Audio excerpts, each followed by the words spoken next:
My name is Blair Reynolds. I'm with On the Beam, and today we have Stacee Nelson. And Stacee Nelson is going to be that personality that you're going to see a lot of at On the Beam, and you're going to see a lot of different angles of her world because she's done a lot. She's done real estate, she's done flipping, she's done notes, she's been in finance, and so in other words, she knows what she's talking about in business. Today, we're going to talk about something that is like this weird topic that usually comes on at about 2 o'clock in the morning, and nobody understands at all. So we're going to jump into notes. If you're into real estate, especially if you don't have a lot of money, you'll probably want to pay attention to this because notes are something that's pretty fantastic, and Stacee is an amazing communicator, so she's going to help you understand it faster and more effectively than almost anybody. Stacee, thanks for being here once again. Thanks, Blair. Happy to be here. Yeah, it's So great. what is a note, right? That's what I want to know. What is a note? So a note is a mortgage note. It's basically that piece of paper that you signed with your bank that says, I agree to buy this house and pay this amount of money back. It's simply a piece of paper. It's called a mortgage note. A mortgage note. So so who owns the note? Like initially? Great. So usually it's a bank, but really what it comes down to is the person that lent you the money to purchase whatever it is. And there's notes on cars and boats and other things as well, but it's the person that lent you the money to purchase that. So in most cases for homes, it's a bank. The bank initiated it. They're the holder of the note. So let's say I'm an aspiring person and I want to get into notes because I heard about it. I'm really excited. What does that mean for me? Because I'm not a bank and I'm not a financial institution, but I want to start using them. Where does that come into play? Okay, so as we've talked about on different segments, there are various elements of real estate to invest in. And one of those elements is the purchase of notes. So banks, since time immemorial that they've had notes, have bought and sold notes from each other for hundreds of years, so long as we've had property.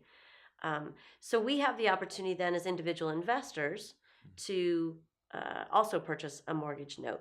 Typically, there's different types of investors and they want different things. So for example, if an investor is looking for cash flow, it's a place to place their money so that they get residual income every month, they might purchase what we call a performing note. That is that the person that borrowed the money for the house, for example, is paying regularly. They're paying their mortgage on time. Yeah. So when you buy something like this, there's usually not a discount involved. It's this bank will sell it for, generally speaking, the value of what's owed on the note. Yeah, so the mortgage is working. In other words, they're paying on it, it's performing, and performing means it's all working. Performing means the person's paying their mortgage. Yeah, okay. So that's one element. What a lot of other investors do, like me, that like to flip properties and take the margin there, is we'll purchase non-performing notes. And a non-performing note is simply that the person's not paying their mortgage.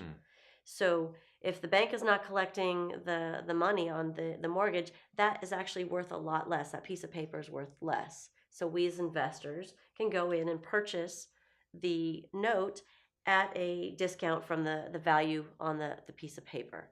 What's interesting about this is we as individual investors have a lot more flexibility than a bank.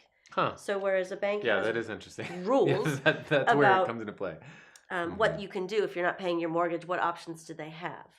Well, we as individual investors have a few more options. We can try to rehabilitate the loan, say you just need to get caught up again with your payments or start the payments over. We can modify the loan, so the loan payments, the value of the loan. We can say, hey, if you're so underwater and you want nothing to do with this house anymore, we can take the property back for you. And of course, in worst case scenario, we might have to go down the route of foreclosure, but that's least desirable. Let's play this out. Okay. So let's say a bank does a mortgage and they have a loan or they have a note, and so the note stops performing, and so it turns into that class that you might buy, and so you've taken over the note.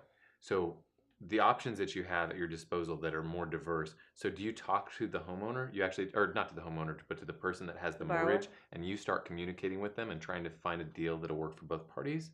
Or do you have the ability to kick them out of the facility? I mean... Good question.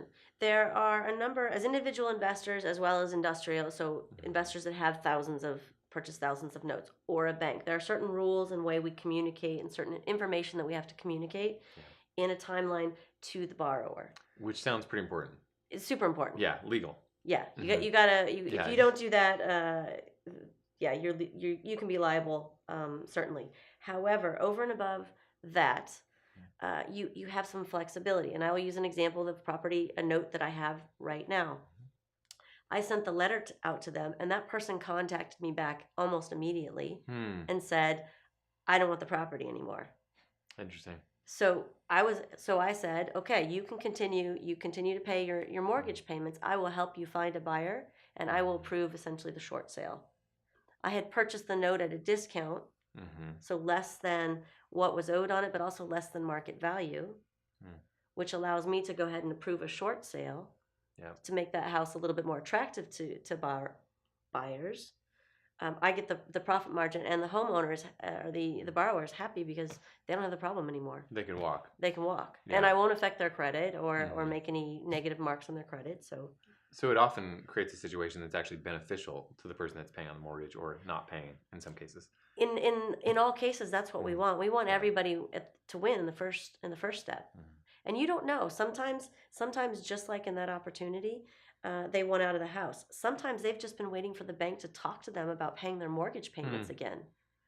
That they were too high, that the interest rate went up too far, and that it was not affordable, and they couldn't modify their loan because then the house was worth less than what they owed on it. Yeah. So they got into trouble. They just want to talk to you. Hmm. And then in some cases, they don't answer the phone. You can't find them. Yeah, and they're you gone. have to take other choices. Mhm. Yeah, this often comes back to human nature and relationships, which that's good business, is being able to communicate and communicate effectively. So there's something called seasoning of notes. And I'm just curious because I hear that term thrown around a lot. And I think that's kind of what we're talking about. Can you tell me what that means? So what I understand seasoning to be is, especially when you take a note from a non-performing status and you work it out so that it's performing again. Okay. And then there's a period of time where they're paying. And you've rehabilitated the loan, but you want to show a payment history. You want to season that over a period of time, so that then it's attractive again to the other type of investors, or it gives you some additional options, refinancing for them, and different options. Yeah. But that period of time to season it when it's doing well. That's how I understand it. Oh, that's great. Are there different classes of notes? Is there different segments that we get into, or are they primarily in one kind of bucket? So what I mean by that is, like there's real estate and non-real estate. There's first lien and second yeah, lien. Exactly. First lien and second lien was what I was Okay. leaning towards without having the vocabulary for it. What is first lien and second lien? Okay, great question. Generally, when you purchase a house, you have a mortgage on the house. Yeah. For a variety of different reasons, sometimes you have a second mortgage, or you refinance. So it's in two pieces. You have the first and the second, or the third and the fourth, and whatever.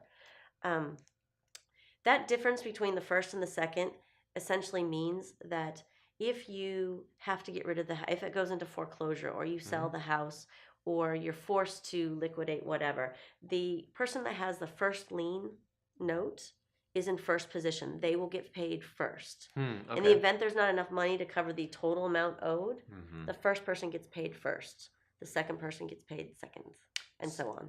And so why would we want the second tier? Are they less expensive? Is that the reason that they're attractive? Is sometimes you can get in with way low money, or the seconds are interesting for a variety of different reasons. I don't purchase seconds, but a lot of people that I do deals with do, and there's a different strategy. So when you're doing your research about the seconds, they're looking, for example, that they want to find a non-performing second behind a performing first, which means that the homeowner is still invested in their house. They're making their mortgage payments. They're just not making the second one. So the motivation to stay in the house and not be foreclosed upon is there. So they're looking for those nuggets. Totally different strategy. And to answer your question, yes, seconds tend to come at a higher discount rate because they're not as strong. Yeah, you're taking more risk. Well, okay, so I know that you've been doing notes for a little while and you've taken research. So what are the things that we wouldn't know as outsiders to the notes world that might be helpful for us if we were going to step into that world?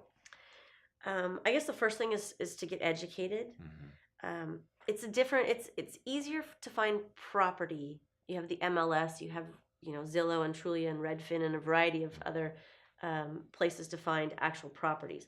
You don't have that for mortgage notes. Yeah. So it's a lot about relationship building and who you know to find those notes. Second of all, because there are legal requirements on how you communicate and what you can do, and states have different rules, state to state. Um, it's important to get trained on those elements, or partner with somebody that knows how to do that.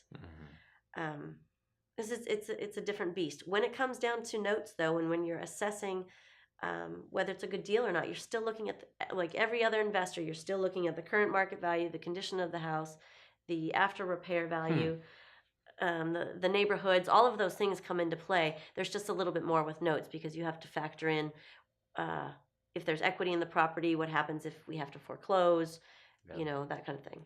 I think Legal that's fees. great. I think this is gold. By the way, I think Nice. the things that you're Cool. telling us right now are the things that we're wondering about, and we just have no clue when from the outside we're like, notes, what on earth is that?